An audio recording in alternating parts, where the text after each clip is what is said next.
morning to you, and for the first time, I think, since May 29th. Whoa, he's been counting. May 29th here. We are finally back here on Sunrise. How much he missed me, guys. He's been counting every the week. days. Like, Claire, where are you? Good morning, everyone. I'm Steve Butera. And I'm Claire Crouch, in case you forgot who we are. Claire. And we got good news today.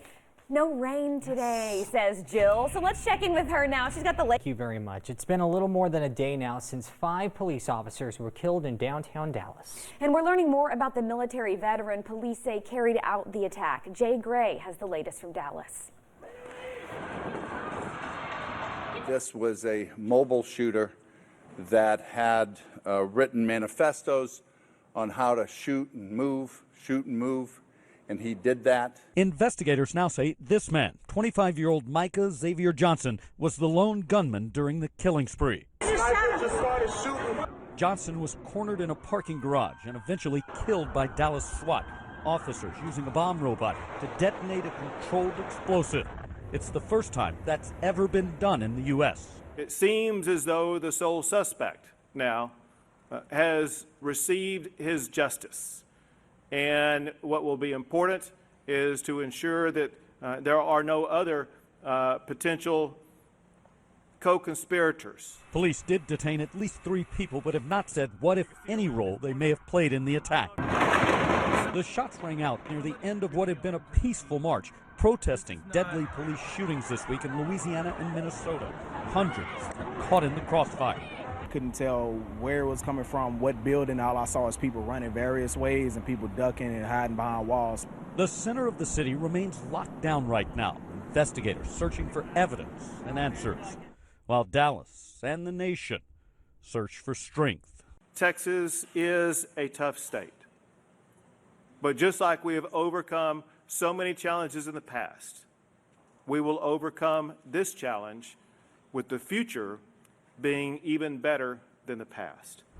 A painful past that now includes the most deadly attack on police since 9/11. Jay Gray, NBC News, Dallas. And back here at home, law enforcement continues to show their solidarity with the Dallas Police Department. Lexington police paused for a moment of silence yesterday, ending with a message over the scanner. We appreciate your service to our community. Take care of each other, and as always, stay safe.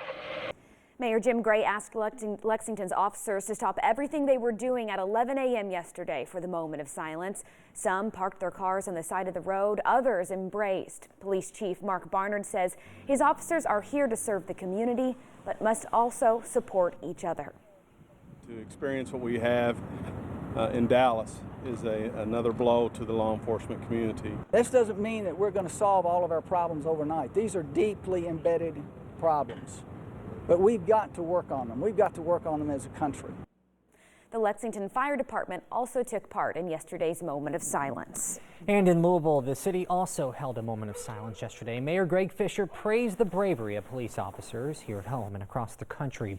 He also announced Louisville police officers will be patrolling in pairs for now. He says it is a safety precaution as well as for moral support.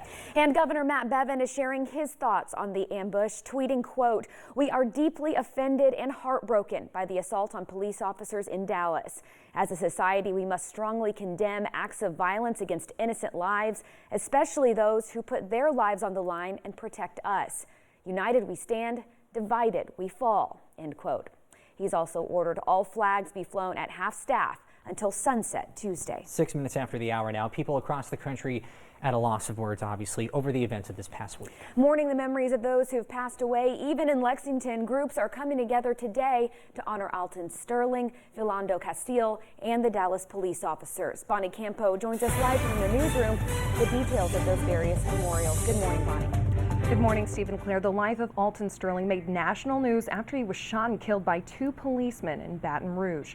Sterling was said to be selling CDs outside of a store when he was approached by a homeless man asking for money. The homeless man told police Sterling got annoyed with him and threatened him with a gun, so that man called the police station. Sterling was later shot by officers, his hands free of any weapon. Philando Castile died at 32 years old. He was shot and killed by an officer in Minnesota. This was during a routine traffic stop, and it turned deadly when he reached for his wallet, and officers thought he was grabbing at a legal firearm he had with him in the car. And then the most recent tragedy, the 5 police officers that were killed in an ambush attack in Dallas by a shooter during a peaceful protest. It was supposed to be bringing attention to the lives of Sterling and Castile. At 1:30, a Freedom March will start at the Fayette County Courthouse and end in front of the mayor's office. This group is gathering, hoping to raise awareness, bringing a sense of community to end this national violence. And then from 8 to 10, a vigil for Alton Sterling and Philando Castile will be held in Triangle Park. Stephen Claire, back to you. Bonnie Campo, thank you very much. It's right now 6:07. A Washington County man has been arrested accused of killing a Northern Kentucky couple. While police believe they have the man responsible, the bodies of Crystal Warner and Robert Jones are still missing. Last week, family members were told the couple was going to check in on their cabin in Springfield, Kentucky because of a dispute with Craig Pennington. Crystal told them he was not paying rent. Pennington reportedly told Crystal's family that the couple had stopped by and then left. After not hearing from them for days, police located their car in Georgetown and arrested Pennington on 2 counts of murder. Pennington is currently in the Marion County Detention Center. With the events in Dallas still fresh in their minds, Lexington police said a final farewell to one of their own yesterday. Detective Philip Harrison died Wednesday morning. The 52-year-old, 19-year veteran of the department had been diagnosed with pancreatic cancer, which spread to his liver. His funeral was held at Southland Christian Church yesterday, and he was buried at the Bluegrass Memorial Gardens in Nicholasville. He's survived by his wife and his 12-year-old daughter. The funeral for Lexington firefighter Matt Logsden, who had his battle with cancer end earlier this week, has been moved to a new location. The visitation will be Sunday from 1 o'clock until 9 at Highlands Funeral Home in Louisville. His funeral will now be held on Monday afternoon at Northeast Christian Church in Hamburg, with the burial following at Cavalry Cemetery in Louisville. Logsden leaves behind a wife and 3 children. Your time check right now is 6:09. Let's cover your nation on this Saturday sunrise. Orlando police officers are still on a little bit of an edge after their department received a vague threat. Orlando Police Chief John Mina says that he received the threat in the wake of Thursday's shooting in Dallas. He did not give any details about the threat nor where it came from, but he says officers were informed of the situation. In Louisiana, protesters continue holding demonstrations after the police shooting of Alton Sterling. Activists gathered near the Baton Rouge Police Department chanting "Black Lives Matter" and "No justice, no peace." Police officers formed a human wall to keep protesters out of the street. Sterling was allegedly shot and killed by Baton Rouge police outside a convenience store Tuesday night. 4 people are dead after a small plane crashed near Houston. That plane went down in a wooded area shortly after taking off from the West Houston airport and then caught fire. The single-engine aircraft was only a quarter of a mile from the runway when it crashed. Authorities have not released the details about the victims. Well, there is a reason why we're both back here on Sunrise this morning. It's because we didn't win the Mega Millions jackpot, and odds are you probably didn't either. Instead, someone in Indiana became $540 million richer. Of course, some of that money will go to taxes. Last night's drawing is the 7th largest lottery jackpot in U.S. history. That Hoosier winner has not come forward just yet. Again, just one ticket had all those winning numbers. Here they are again on your screen: 8, 19, 20, 55, 73. The Mega Ball is 5. We're going to have much more in the lottery amounts later on Sunrise.